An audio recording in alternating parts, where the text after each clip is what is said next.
दोस्तों बहुत बहुत नमस्कार। आप सभी का स्वागत है मेरे इस वीडियो में। वीडियो शुरू करने से पहले आप सभी के लिए एक बहुत महत्वपूर्ण सवाल, क्या आप मेहनत करते हैं? अगला सवाल, आप कड़ी मेहनत करते हैं? आगे चलते हैं, क्यों करते हैं? अब बहुत से लोगों का पहला जवाब यही होगा कि मैं पैसे के लिए मेहनत करता हूँ। दूसरा जवाब ये होगा कि मुझे सुख चाहिए, शांति चाहिए, समाज में इज्जत चाहिए, है ना, मन की खुशी चाहिए। तो आप ये जो हार्डवर्क करते हैं, जो मेहनत करते हैं, वो करने के बाद क्या ये सब चीज़ें प्राप्त कर पाते हैं?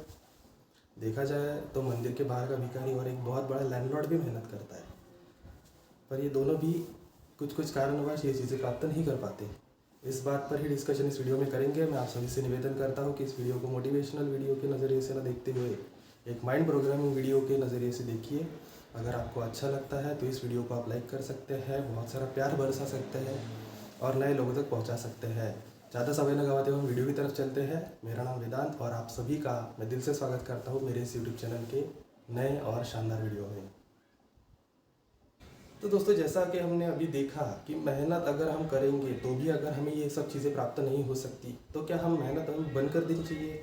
बिल्कुल नहीं, ऐसा बिल्कुल नहीं है। ये जो मेहनत और जो हार्ड वर्क हम करते हैं, वो हार्ड वर्क को हमें शार्प वर्क और स्मार्ट वर्क में हमें कन्वर्ट करना है। जैसे कि आप देख सकते हैं, अब ये दोनों शब्द सुनकर आपके मन में पहले तो यही ख्याल आया होगा कि शार्प वर्क मतलब कुछ ऐसा काम जो शॉर्टकट वे से बहुत ही चतुराई से हम कर सकते हैं, और स्मार्ट वर्क मतलब कुछ ऐसा काम जहाँ पर हमको हमारे एफर्ट्स नहीं लगाने पड़ते, हमको ज़्यादा टाइम नहीं देना पड़ता और टेक्नोलॉजी की यूज़ करके हम काम कर सकते हैं। पर ऐसा ये भ्रम आपके दिमाग से इस वीडियो को देखते हुए निकाल दो, क्योंकि दोनों का मीनिंग बहुत अलग है और हम वही डिस्कस करने वाले हैं। पहली बात हम करते हैं शार्प वर्क के बारे में। शार्प वर्क का एक बहुत अच्छा एग्जांपल मैं आपको एक कहानी से दूंगा। कहानी ऐसी है कि एक नौजवान, एक बेरोज़गार नौजवान काम की तलाश में रहता है।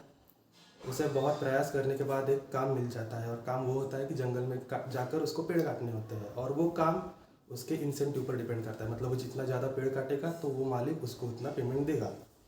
पहले दिन वो नौजवान काम को जाता है और वो मालिक उधर का उसको एक नई कुल्हाड़ देता है उसके हाथ में और बोलता है कि भाई पेड़ काटना शुरू करो। तो पहले दिन वो नौजवान बहुत जोश जोश में, एक प्रॉपर टाइमिंग में, पहले दिन वो 10 पेड़ काटता है। यहाँ पर समझने वाली बात यह है कि दूसरे दिन उसकी पेड़ काटने की संख्या 10 से 7 हो जाती है, तीसरे दिन 7 से 4 हो जाती है। टाइम उतना ही लग रहा है, उसको एनर्जी उतनी ही लग रही है, पर पेड़ काटने की संख्या कम हो रही है। एक दिन वो ओनर नोटिस करता है और वो ओनर जिसने इस नौजवान को काम दिया था, वो उसके पास आकर बोलता है कि भाई, मैं देख रहा हूँ कि दिन ब दिन तुम्हारा पेड़ काटने की जो संख्या है वो कम हो रही है। तो टाइम उतना ही लगा रहा है, तो एनर्जी उतनी ही लगा रहा है, पर ऐसा क्यों हो रहा है? अगर तो ऐसा करेगा तो तेरे पेमेंट पर भी प्रभाव पड़ेगा, क्योंकि अगर तू ज़्यादा पेड़ काटेगा ही नहीं तो मैं तुझे पेमेंट कैसे दूँ? तो नौजवान भी बहुत परेशान रहता है। फिर वही बोलता है, हाँ सर, वो बात तो सही है, मैं टाइम उतना दे रहा हूँ, मेरी एनर्जी भी उतनी लग रही है, पर काम उतना नहीं हो रहा है। तब फिर वो ओनर उसे बोलता है कि जब से मैंने तुझे ये कुल्हाड़ दी है, डे 1 से लेकर तूने आज तक इस कुल्हाड़ को कितनी बार धार लगाई है? फिर वो नौजवान समझ जाता है। वो नौजवान उसको बोलता है कि सर, बात तो आपने सही कही, पर अगर मैं कुल्हाड़ को रोज धार लगाते बैठता था तो मुझे टाइम कम होता था और मेरा काम कम निकलता था। वैसे देखा जाए तो टाइम वैसे भी उसको ज़्यादा उतना ही लगने वाला था और उसका एनर्जी भी वहाँ पर उतना ही दे रहा था, पर पेड़ वैसे ही कम कट रहे थे। तो फिर ओनर यही बोलता है कि तुझे अगर थोड़ा सा भी टाइम निकल कर तूने अपने कुल्हाड़ को धार लगाई होती तो आज तुझे पेमेंट ज़्यादा मिलता, तुझे तेरी एनर्जी कम देनी पड़ती और टाइम ज़्यादा टाइम में तू बहुत सारा पेड़ काट सकता था।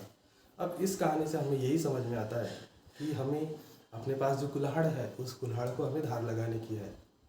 अब बहुत से लोगों को यही पता नहीं है कि अपने पास कौन सी कुल्हाड़ है।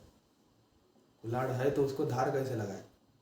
अपने पास दो कुल्हाड़ियाँ होती है। एक बहुत ही खतरनाक कुल्हाड़ी ये जो अपना माइंड होता है, और उसके बाद ये पूरा शरीर।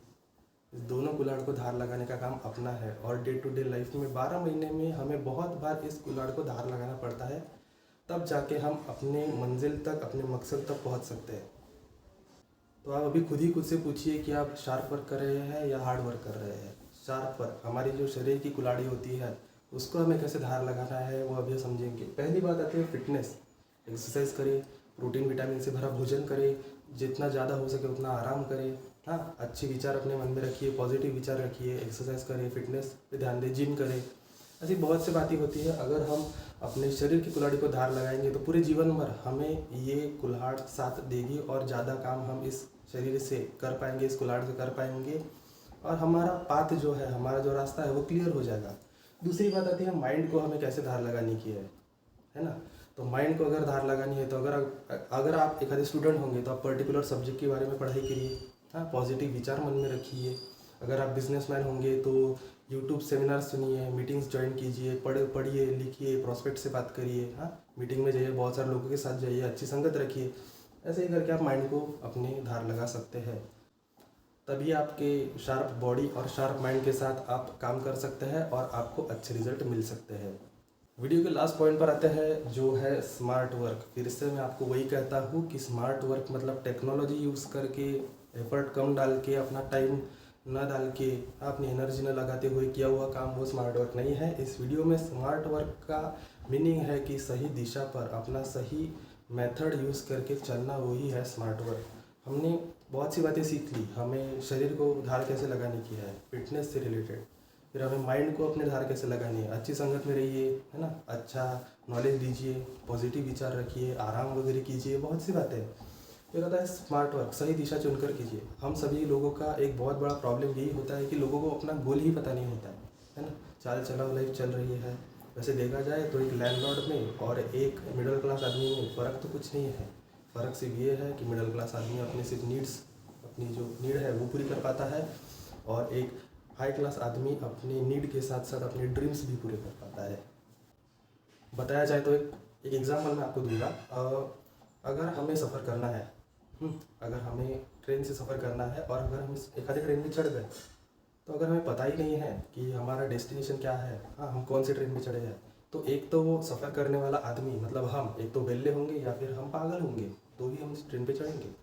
समझदार आदमी प्रॉपर रिजर्वेशन करेगा, डेस्टिनेशन उसको देखेगा कि उसको कहाँ उतरना है, उसी ट्रेन में चढ़ेगा जो उस डेस्टिनेशन पर जाने वाली है। हमें भी अपनी लाइफ में ऐसा ही करना है। अगर हमें गोल ही नहीं पता होगा, उस पर काम कैसे करना है ये नहीं पता होगा, तो फिर वो कुछ काम की बात नहीं है। बात फिर से वही आती है कि अगर हमें ये सब करना है, ये सब बातें अपने अंदर इम्प्लीमेंट करना है, तो वो बहुत ही ईजी है।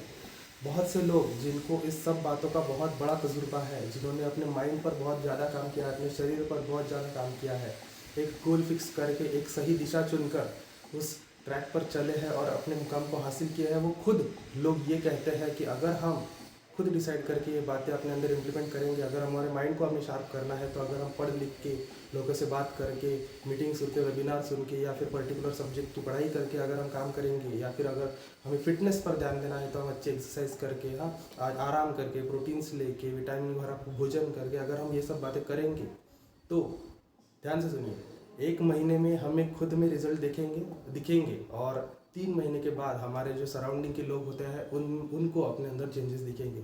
ये फैक्ट है, ये यूनिवर्सल फैक्ट है, और ये उन लोगों ने बताया है और जिन लोगों का इस बात में तजुर्बा है।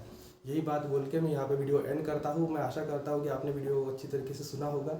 अगर सुना है तो धन्यवाद। अगर आपको अच्छा लगे तो वीडियो आगे फ्लो कीजिए, अगर आपको वो सही लगे तो वीडियो को लाइक कीजिए। मिलते हैं नेक्स्ट वीडियो में, तब तक के लिए स्टे ट्यून। धन्यवाद और जय।